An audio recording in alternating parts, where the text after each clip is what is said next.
ಇವತ್ತು ಜೀವಿಗಳಲ್ಲಿ ಉಸಿರಾಟ, ರೆಸ್ಪಿರೇಷನ್ ಇನ್ ಆರ್ಗ್ಯಾನಿಸಮ್ಸ್, ಈ ಒಂದು ಪಾಠದ ಬಗ್ಗೆ ಇವತ್ತು ನಾವು ತಿಳ್ಕೊಳ್ಳೋಣ. ಈಗ ಈ ಒಂದು ಉಸಿರಾಟ ಯಾಕೆ ನಡೆಸ್ತೀವಿ ಅನ್ನೋದಕ್ಕೆ ಈ ಒಂದು ವಿವರಣೆ ಇದೆ. ನಾವು ಉಸಿರಾಟ ಯಾಕೆ ನಡೆಸ್ತೀವಿ ಅಂದರೆ, ಎಲ್ಲ ಜೀವಿಗಳು ಜೀವಕೋಶಗಳಿಂದ ಆಗಿದ್ದಾವೆ. ಎಲ್ಲ ಜೀವಿಗಳು ಜೀವಕೋಶಗಳಿಂದ ಆಗಿದ್ದಾವೆ. ಈ ಎಲ್ಲ ಜೀವಕೋಶಗಳು ಕೆಲವು ಕೆಲಸಗಳನ್ನು ನಿರ್ವಹಿಸ್ತವೆ. ಉಸಿರಾಟ, ಪೋಷಣೆ, ಸಾಗಾಣಿಕೆ, ವಿಸರ್ಜನೆ. ಇದು ಜೀವಿ ಮಾಡ್ತಕ್ಕಂಥ ಕೆಲಸ, ಎಲ್ಲ ಜೀವಿಗಳು ಮಾಡ್ತಕ್ಕಂಥ ಕೆಲಸ. ಆ ಜೀವಿಗಳು ಈ ಕೆಲಸ ಮಾಡೋದಕ್ಕೆ ಎಲ್ಲ ಜೀವಕೋಶಗಳು ತಮ್ಮ ತಮ್ಮ ಒಂದು ಪಾತ್ರವನ್ನು ನಿರ್ವಹಿಸ್ತವೆ. ಈ ಎಲ್ಲ ಕೆಲಸಗಳನ್ನು ಮಾಡಲಿಕ್ಕೆ, ನಿರ್ವಹಿಸಲಿಕ್ಕೆ ಜೀವಕೋಶಗಳಿಗೆ ಶಕ್ತಿಯ ಅವಶ್ಯಕತೆ ಇದೆ. ಜೀವಕೋಶಗಳಿಗೆ ಶಕ್ತಿಯ ಅವಶ್ಯಕತೆ ಇದೆ. ಈ ಶಕ್ತಿ ನಮಗೆ ಎಲ್ಲಿಂದ ಸಿಗುತ್ತೆ? ಆಹಾರದಿಂದ ಸಿಗುತ್ತೆ. ಈ ಶಕ್ತಿ ಆಹಾರದಲ್ಲಿ ಸಂಗ್ರಹಿತವಾಗಿದೆ. ಈ ಶಕ್ತಿ ನಮಗೆ ಯಾವುದರಿಂದ ಬಿಡುಗಡೆ ಆಗುತ್ತೆ? ಉಸಿರಾಟ ಕ್ರಿಯೆಯಲ್ಲಿ ಬಿಡುಗಡೆ ಆಗುತ್ತದೆ. ಹಾಗಾಗಿ ಎಲ್ಲ ಜೀವಿಗಳು ಆಹಾರದಿಂದ ಶಕ್ತಿಯನ್ನು ಪಡೆಯಲು ಉಸಿರಾಟ ನಡೆಸ್ತವೆ. ಅರ್ಥ ಆಯ್ತಾ ಮಕ್ಕಳೇ? ಉಸಿರಾಟ ಯಾಕೆ ನಡೆಸ್ತವೆ ಜೀವಿಗಳು ಅಂದರೆ, ಜೀವಿಗಳಿಗೆ ಶಕ್ತಿ ಬೇಕು. ಆ ಶಕ್ತಿ ಎಲ್ಲಿದೆ? ಆಹಾರದಲ್ಲಿದೆ. ಆ ಆಹಾರವನ್ನು ವಿಭಜಿಸಿ ಶಕ್ತಿಯನ್ನು ಪಡೆಯಲು ಜೀವಿಗಳು ಉಸಿರಾಟ ನಡೆಸ್ತವೆ. ಆ ಆಹಾರ ವಿಭಜನೆ ಆಗಬೇಕಂದ್ರೆ ಯಾವುದು ಮುಖ್ಯವಾಗಿ ಬೇಕು? ಆಕ್ಸಿಜನ್ ಬೇಕು.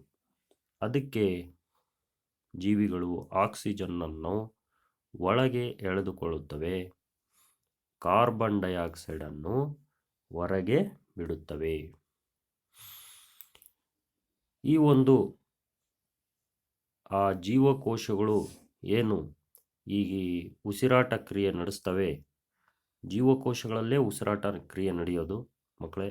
ಅದನ್ನು ನಾವು ಕೋಶೀಯ ಉಸಿರಾಟ ಅಂತ ಕರಿತೀವಿ. ಯಾಕಪ್ಪ ಅಂದರೆ, ನಾವು ಉಸಿರಾಡಿರ್ತಕ್ಕಂಥ ಆಮ್ಲಜನಕವು ಸೀದಾ ಜೀವಕೋಶಗಳಿಗೆ ತಲುಪುತ್ತೆ. ನಾವು ಉಂಡಿರ್ತಕ್ಕಂಥ ಆಹಾರವು ಕೂಡ ಜೀವಕೋಶಗಳಿಗೆ ತಲುಪಿ ಆ ಆಹಾರ ವಿಭಜನೆ ಆಗಲಿಕ್ಕೆ ಆಮ್ಲಜನಕ ಸಹಾಯ ಮಾಡುತ್ತೆ. ಹಾಗಾಗಿ ಇದನ್ನು ನಾವು ಕೋಶೀಯ ಉಸಿರಾಟ, ಸೆಲ್ಯುಲಾರ್ ರೆಸ್ಪಿರೇಷನ್ ಅಂತ ಕರಿತೀವಿ. ಉಸಿರಾಟದಲ್ಲಿ ಎರಡು ವಿಧ. ಒಂದನೇದು ಆಮ್ಲಜನಕ ಸಹಿತ ಉಸಿರಾಟ, ಎರಡನೇದು ಆಮ್ಲಜನಕ ರಹಿತ ಉಸಿರಾಟ. ಆಕ್ಸಿಜನ್ ಸಹಿತ ಉಸಿರಾಟ, ಆಕ್ಸಿಜನ್ ರಹಿತ ಉಸಿರಾಟ. ಇನ್ನೊಂದು ಹೆಸರು ಇದು ವಾಯುವಿಕ ಉಸಿರಾಟ, ಅವಾಯುವಿಕ ಉಸಿರಾಟ ಅಂತಲೂ ಕರೀತಾರೆ. ಆಕ್ಸಿಜನ್ ಸಹಿತ ಉಸಿರಾಟದಲ್ಲಿ ಗ್ಲೂಕೋಸ್ ಅಂದರೆ ಆಹಾರ, ಆಮ್ಲಜನಕದ ಸಹಾಯದಿಂದ ಕಾರ್ಬನ್ ಡೈಆಕ್ಸೈಡ್, ನೀರು ಮತ್ತು ಶಕ್ತಿಯಾಗಿ ವಿಭಜನೆ ಆಗುತ್ತೆ. ಈ ಕಾರ್ಬನ್ ಡೈಆಕ್ಸೈಡ್ನ ನಾವು ಮೂಗಿನಿಂದ ಹೊರ ಹಾಕ್ತೀವಿ, ನೀರನ್ನು ಕೂಡ ಹೊರ ಹಾಕ್ತೀವಿ, ಶಕ್ತಿಯನ್ನು ನಾವು ಪಡ್ಕೊಳ್ತೀವಿ.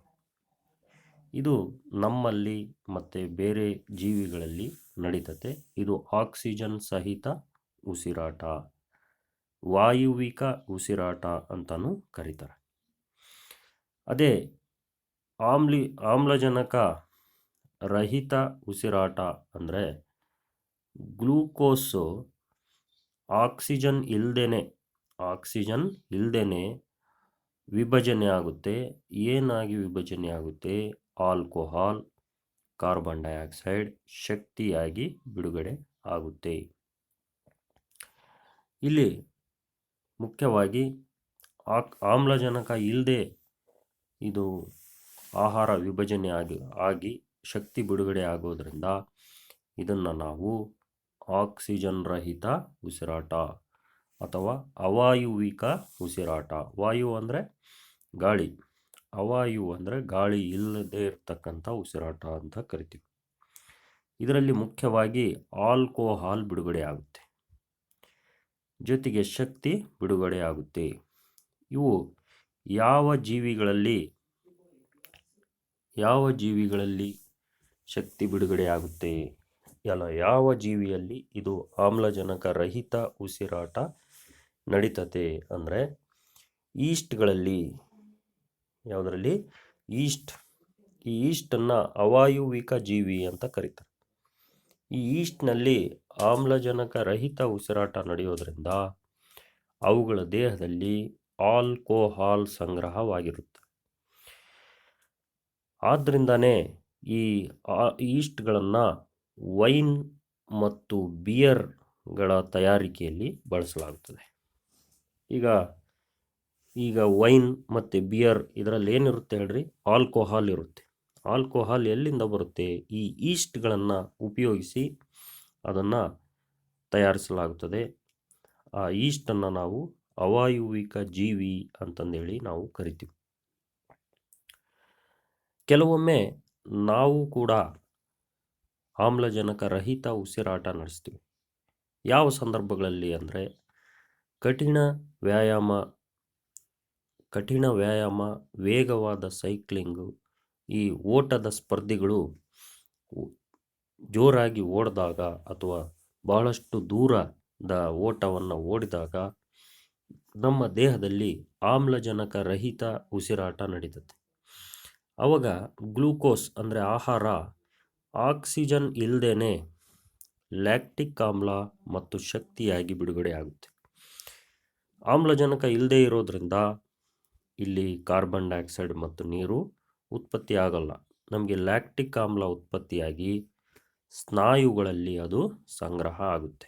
ಆವಾಗ ಸ್ನಾಯು ಸೆಳೆತ ಉಂಟಾಗಿ ನಮಗೆ ವಿಪರೀತ ನೋವು ಉಂಟಾಗ್ತದೆ. ಆಗ ನಾವು ಬಿಸಿ ನೀರಿನ ಸ್ನಾನ ಅಥವಾ ಮಸಾಜ್ ಮಾಡ್ಕೊಂಡಾಗ ಅಥವಾ ಗುಳಿಗೆ ನುಂಗ್ಕೊಂಡಾಗ ಈ ಸ್ನಾಯು ಸೆಳೆತ ಹೋಗುತ್ತೆ. ಯಾಕಂದರೆ ನಮ್ಮ ದೇಹದಲ್ಲಿ ಲ್ಯಾಕ್ಟಿಕ್ ಆಮ್ಲ ಸಂಗ್ರಹವಾಗಿರುತ್ತದೆ. ಯಾವಾಗ? ಆಮ್ಲಜನಕ ರಹಿತ ಉಸಿರಾಟ ನಡೆಸಿದಾಗ. ಮಕ್ಕಳೇ, ಈಗ 2 ರೀತಿಯ ಉಸಿರಾಟಗಳು ಆದವು.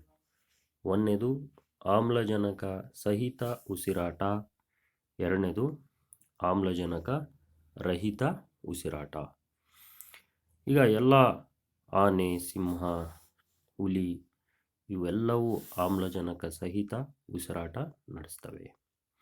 ಈಗ ಉಸಿರಾಡುವುದು ಬ್ರೀತಿಂಗ್ ಅಂತಾರೆ. ಉಸಿರಾಡೋದು ಇದು ಒಂದು ಭಾಗ ಮಾತ್ರ. ಉಸಿರಾಟದಲ್ಲಿ ಇದೊಂದು ಭಾಗ. ಏನು? ಉಚ್ಛ್ವಾಸ ಮತ್ತು ನಿಶ್ವಾಸ ಅಂತಾರೆ. ಇಂಗ್ಲೀಷ್ನಾಗೆ ಉಚ್ಛ್ವಾಸವನ್ನು ಇನ್ಹೇಲೇಷನ್ ಅಂತಾರೆ, ನಿಶ್ವಾಸವನ್ನು ಎಕ್ಸ್ಹೇಲೇಷನ್ ಅಂತ ಕರೀತಾರೆ. ಉಚ್ಛ್ವಾಸ ಅಂದರೆ ಮೂಗಿನ ಅಂದರೆ ನಾಸಿಕ ಅಂತಾರೆ. ನಾಸಿಕ ರಂಧ್ರಗಳ ಮೂಲಕ ಗಾಳಿಯನ್ನು ಒಳಗೆ ತೆಗೆದುಕೊಳ್ಳುವುದನ್ನು ಉಚ್ಛ್ವಾಸ ಅಂತ ಕರೀತಾರೆ. ನಿಶ್ವಾಸ ಅಂದರೆ ನಾಸಿಕ ರಂಧ್ರಗಳ ಮೂಲಕ ಗಾಳಿಯನ್ನು ಹೊರ ಬಿಡುವುದನ್ನು ನಾವು ನಿಶ್ವಾಸ ಅಂತ ಕರಿತೀವಿ. ಶ್ವಾಸ ಕ್ರಿಯೆಯ ದರ, ಅದಕ್ಕಿಂತ ಮುಂಚೆ ಶ್ವಾಸಕ್ರಿಯೆ ಅಂದರೆ ಒಂದು ಶ್ವಾಸಕ್ರಿಯೆ ಅಂದರೆ ಒಂದು ಉಚ್ಛ್ವಾಸ ಒಂದು ನಿಶ್ವಾಸ. ಒಂದು ಸಾರಿ ಮೂಗಿನಿಂದ ಗಾಳಿಯನ್ನು ಒಳಗೆ ತೆಗೆದುಕೊಳ್ಳೋದು, ಒಂದು ಸಾರಿ ಗಾಳಿಯನ್ನು ಹೊರಗೆ ಬಿಡೋದು. ಇಷ್ಟನ್ನು ನಾವು ಶ್ವಾಸಕ್ರಿಯೆ ಅಂತ ಕರಿತೀವಿ. ಒಂದು ಶ್ವಾಸಕ್ರಿಯೆ. ಅವನು ಒಬ್ಬ ವ್ಯಕ್ತಿ ಒಂದು ನಿಮಿಷದಾಗೆ ಎಷ್ಟು ಬಾರಿ ಶ್ವಾಸಕ್ರಿಯೆ ನಡೆಸ್ತಾನೆ, ಎಷ್ಟು ಬಾರಿ ಶ್ವಾಸಕ್ರಿಯೆ ಪೂರೈಸ್ತಾನೆ ಅನ್ನೋದನ್ನು ಶ್ವಾಸಕ್ರಿಯೆಯ ದರ ಅಂತ ಕರೀತಾರೆ. ಇಂಗ್ಲೀಷ್ನಾಗೆ ಬ್ರೀತಿಂಗ್ ರೇಟ್ ಅಂತ ಕರೀತಾರೆ. ಈಗ ಒಬ್ಬ ವಯಸ್ಕ ವ್ಯಕ್ತಿ ಸುಮ್ಮನೆ ವಿಶ್ರಾಂತಿಯಲ್ಲಿ ಕುಂತಿದ್ದಾನೆ ಅಂದರೆ ಅವನು 15ರಿಂದ 18 ಸಲ ಒಂದು ನಿಮಿಷಕ್ಕೆ ಅವನು ಉಸಿರಾಡ್ತಾನೆ, ಅಂದರೆ ಶ್ವಾಸಕ್ರಿಯೆ ನಡೆಸ್ತಾನೆ. ಕಠಿಣವಾಗಿರ್ತಕ್ಕಂಥ ಕೆಲಸಗಳು, ಓಟದ ಸಂದರ್ಭಗಳಲ್ಲಿ, ವ್ಯಾಯಾಮದ ಸಂದರ್ಭದಲ್ಲಿ ಅವನು 1 ನಿಮಿಷಕ್ಕೆ 25 ಸಲ ಅವನು ಶ್ವಾಸಕ್ರಿಯೆ ನಡೆಸ್ತಾನೆ. ಯಾಕಂದರೆ ಅವನಿಗೆ ಆ ಸಮಯದಲ್ಲಿ ಹೆಚ್ಚು ಶಕ್ತಿ ಬೇಕಾಗುತ್ತೆ, ಶಕ್ತಿ ಪಡೆಯಲು ಆಕ್ಸಿಜನ್ ಬೇಕಾಗುತ್ತೆ. ಹಾಗಾಗಿ ಅವನು ಜಾಸ್ತಿ ಉಸಿರಾಡ್ತಾನೆ. ಈಗ ನಾವು ಹೇಗೆ ಉಸಿರಾಡ್ತೀವಿ ಅನ್ನೋದು, ನಾವು ಹೇಗೆ ಉಸಿರಾಡ್ತೀವಿ, ನಾವು ನಾಸಿಕ ರಂಧ್ರ ಅಂದರೆ ಮೂಗಿನ ರಂಧ್ರಗಳ ಮೂಲಕ, ಆಮೇಲೆ ನಾಸಿಕ ಕುಹರ, ನಾಸಿಕ ರಂಧ್ರದಿಂದ ಗಾಳಿ ನಾಸಿಕ ಕುಹರವನ್ನು ತಲುಪಿ ಗಾಳಿಯ ನಾಳದ ಮೂಲಕ ಶ್ವಾಸಕೋಶವನ್ನು, ಶ್ವಾಸನಾಳದ ಮೂಲಕ ಶ್ವಾಸಕೋಶಗಳನ್ನು ಗಾಳಿ ತಲುಪುತ್ತೆ. ನಮ್ಮ ದೇಹದ ವ್ಯವಸ್ಥೆ ಇದು. ಈ ಶ್ವಾಸಕೋಶಗಳು ಎಲ್ಲಿದ್ದಾವೆ ಅಂದರೆ ಎದೆಯ ಕುಹರದಲ್ಲಿದ್ದು ಪಕ್ಕೆಲುಬುಗಳಿಂದ ಸುತ್ತರಿಯಲ್ಪಟ್ಟಿವೆ. ನಿಮಗೆಲ್ಲ ಪಕ್ಕೆಲುಬುಗಳು ನಿಮಗೆಲ್ಲ ಗೊತ್ತಿರ್ಬೋದು. ಪಕ್ಕೆಲುಬುಗಳ ನಡುವೆ ಎದೆಯ ಕುಹರ ಇದೆ. ಇದು ಶ್ವಾಸಕೋಶಗಳು ಇಲ್ಲಿ ಇದ್ದಾವೆ. ಎಷ್ಟಿದಾವೆ ಶ್ವಾಸಕೋಶಗಳು? 2 ಇದ್ದಾವೆ. ಶ್ವಾಸಕೋಶಗಳ ಕೆಳಗೆ ಒಪೆ ಇದೆ. ಶ್ವಾಸಕೋಶಗಳ ಕೆಳಗೆ ಒಪೆ ಇದೆ. ಅದನ್ನು ಇಂಗ್ಲೀಷ್ನಾಗೆ ಡಯಾಫ್ರಾಮ್ ಅಂತಾರೆ. ಇಂಗ್ಲೀಷ್ನಾಗೆ ಡಯಾಫ್ರಾಮ್ ಅಂತಾರೆ, ಒಪೆ. ಈಗ ಉಚ್ಛ್ವಾಸದಲ್ಲಿ ನಾವು ಗಾಳಿಯನ್ನು ಎಳೆದುಕೊಂಡಾಗ ನೀವು ನಿಮ್ಮ ಎದೆಯಲ್ಲಿ ಗಾಳಿಯನ್ನು ಒಂದು ಸಾರಿ ಜೋರಾಗಿ ಎಳೆದು ನೋಡಿ, ಪಕ್ಕೆಲುಬುಗಳು ಮೇಲಕ್ಕೆ ಚಲಿಸ್ತವೆ, ಒಪೆ ಕೆಳಗೆ ಚಲಿಸುತ್ತೆ. ಪಕ್ಕೆಲುಬುಗಳು ಮೇಲಕ್ಕೆ ಚಲಿಸಿ ಹಿಗ್ಗುತ್ತವೆ, ಪಕ್ಕೆಲುಬುಗಳು ಹಿಗ್ಗುತ್ತವೆ. ಆವಾಗ ನಮ್ಮ ಎದೆಯಲ್ಲಿ ಜಾಗ ಹೆಚ್ಚುತ್ತೆ, ಅವಕಾಶ ಹೆಚ್ಚುತ್ತೆ, ಆವಾಗ ಗಾಳಿ ಪ್ರವೇಶ ಮಾಡುತ್ತೆ.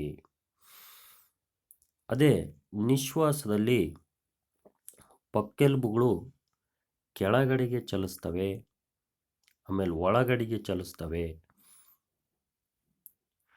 ಒಪೆ ಮೇಲಕ್ಕೆ ಚಲಿಸ್ತತೆ. ಅಂದರೆ ಅಲ್ಲಿ ಎದೆಯಲ್ಲಿ ಜಾಗ ಕಮ್ಮಿಯಾಗಿ ಆ ಒಂದು ಒಳಗಿನ ಗಾಳಿ, ಆ ಈ ಗಾಳಿ ಹೊರಗೆ ತಳ್ಳಲ್ಪಡುತ್ತದೆ. ಯಾಕೆ? ಅಲ್ಲಿ ಜಾಗ ಕಡಿಮೆ ಆಯಿತು. ಈ ರೀತಿ ಉಚ್ಛ್ವಾಸದಲ್ಲಿ ಪಕ್ಕೆಲುಬುಗಳು ಮೇಲಕ್ಕೆ ಚಲಿಸ್ತವೆ ಮತ್ತು ಹಿಗ್ತವೆ, ಒಪೆ ಕೆಳಗೆ ಚಲಿಸುತ್ತೆ. ಇದರಿಂದ ಜಾಗ ಹೆಚ್ಚುತ್ತೆ, ಗಾಳಿ ಒಳಗೆ ಪ್ರವೇಶಿಸುತ್ತೆ. ನಿಶ್ವಾಸದಲ್ಲಿ ಪಕ್ಕೆಲುಬು ಕೆಳಗೆ ಮತ್ತು ಒಳಗೆ ಚಲಿಸುತ್ತೆ, ಒಪೆ ಮೇಲಕ್ಕೆ ಒಪೆ ಮೇಲಕ್ಕೆ ಬರುತ್ತೆ. ಹಾಗಾಗಿ ಅಲ್ಲಿ ಜಾಗ ಕಡಿಮೆಯಾಗಿ ಗಾಳಿ ಹೊರಗೆ ತಳ್ಳಲ್ಪಡುತ್ತದೆ. ಇದು ನಿಶ್ವಾಸ ಕ್ರಿಯೆ. ಈಗ ಇಲ್ಲಿ ಶ್ವಾಸಕೋಶಗಳಲ್ಲಿ ಉಚ್ಛ್ವಾಸದ ಗಾಳಿಯಲ್ಲಿ ಎಷ್ಟು ಆಕ್ಸಿಜನ್ ಇರುತ್ತೆ ಮತ್ತು ಕಾರ್ಬನ್ ಡೈಆಕ್ಸೈಡ್ ಇರುತ್ತೆ, ನಿಶ್ವಾಸದ ಗಾಳಿಯಲ್ಲಿ ಎಷ್ಟು ಆಕ್ಸಿಜನ್ ಮತ್ತು ಎಷ್ಟು ಕಾರ್ಬನ್ ಡೈಆಕ್ಸೈಡ್ ಇರುತ್ತೆ ಅನ್ನೋದನ್ನು ನಾವು ಸೂಕ್ಷ್ಮವಾಗಿ ಗಮನಿಸಿದಾಗ ಉಚ್ಛ್ವಾಸದ ಗಾಳಿಯಲ್ಲಿ 21% ಆಕ್ಸಿಜನ್ ಇದೆ, ನಿಶ್ವಾಸದ ಗಾಳಿಯಲ್ಲಿ 16.4% ಆಕ್ಸಿಜನ್ ಇದೆ. ಅಂದರೆ 21ರಲ್ಲಿ 4.6% ಆಕ್ಸಿಜನ್ ಕಡಿಮೆ ಆಯಿತು. ಅಂದರೆ ನಮ್ಮ ದೇಹ ಆಕ್ಸಿಜನ್ನನ್ನು ಬಳಸ್ಕೊಂಡು ಅದನ್ನು ಕಡಿಮೆ ಮಾಡಿದೆ. 21% ಇರೋ ಆಕ್ಸಿಜನ್ನು 16% ಆಗಿದೆ ನಾವು ವಾಪಸ್ ಗಾಳಿಯನ್ನು ಬಿಡಬೇಕಾದ್ರೆ. ಅದೇ ನಾವು ಕಾರ್ಬನ್ ಡೈಆಕ್ಸೈಡ್ ಪ್ರಮಾಣವನ್ನು ಗಮನಿಸಿದಾಗ ಉಚ್ಛ್ವಾಸ ನಾವು ಒಳಗೆ ಎಳೆದುಕೊಳ್ತಕ್ಕಂಥ ಗಾಳಿಯಲ್ಲಿ 0.04% ಕಾರ್ಬನ್ ಡೈಆಕ್ಸೈಡ್ ಇದೆ. ಆದರೆ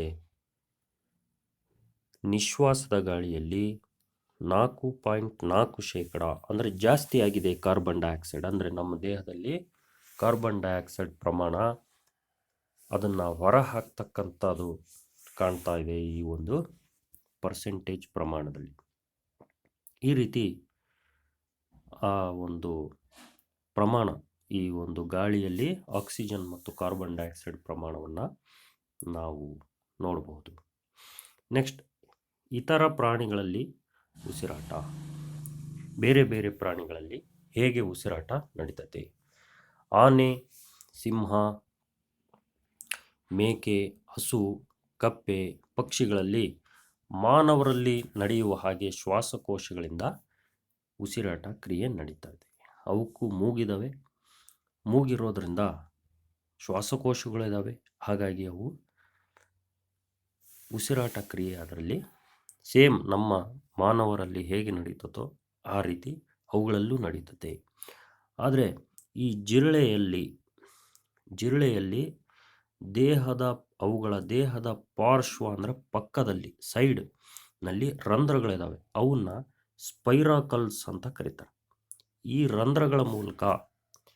ರಂಧ್ರಗಳ ಹೆಸರೇನು ಹೇಳ್ರಿ? ಸ್ಪೈರಾಕಲ್ಸ್. ಇವನ್ನ ನೆನ್ಪಿಟ್ಕೋಬೇಕು. ಸ್ಪೈರಾಕಲ್ಸ್ನ ಮೂಲಕ ಗಾಳಿ ಒಳ ಪ್ರವೇಶಿಸುತ್ತೆ.